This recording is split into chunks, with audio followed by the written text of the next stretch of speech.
sanin anu pui au fuanang ke pande anu ni to rovanga pakhat anu ni to ona ni tikha athian chungi music ani kelaya hiam mi pa anu le pa kal san ti he anu le pa te pa chu san tu ra a kal san bang ko nam tu ra asai pa aro me ni sa ni athian ni ta na aro ni ti tu ya ni ama ni so mo le ong sha in an se lai so lai mo in mangai ka en ko in ka hong ta ta ti ni me pala tu na so de sia ka so pe na na ro so mo ji pa ti ani da na ro ni sa la ni le krem me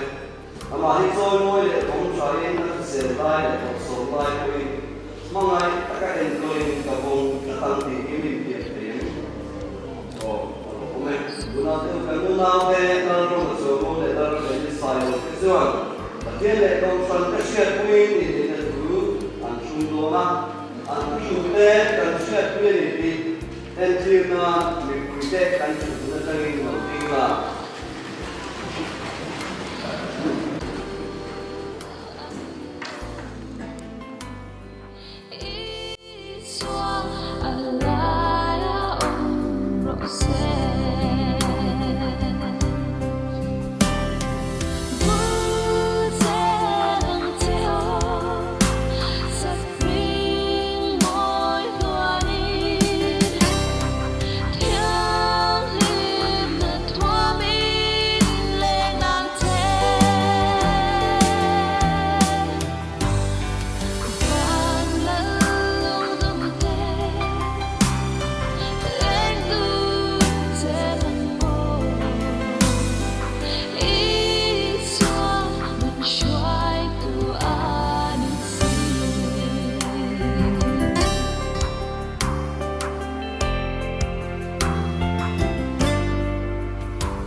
Tentang apa ini pun mau tak naik, kerana dia saya bangun baru sudah buka. In city menuju dua, tapi pas saya buka, saya itu pinjam itu tersong semua, lain teh, jangan cakap teh.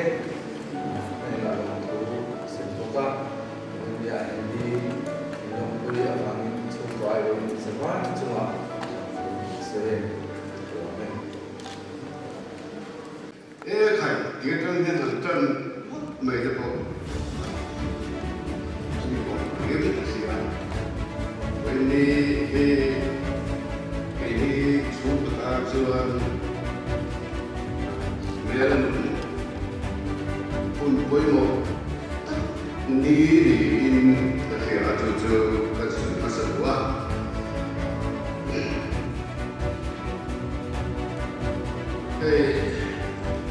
Long tu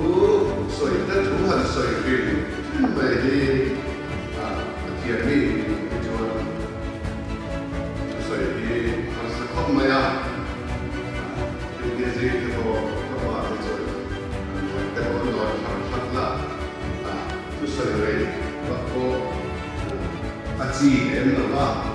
orang yang kemarin tu anu kek kau ni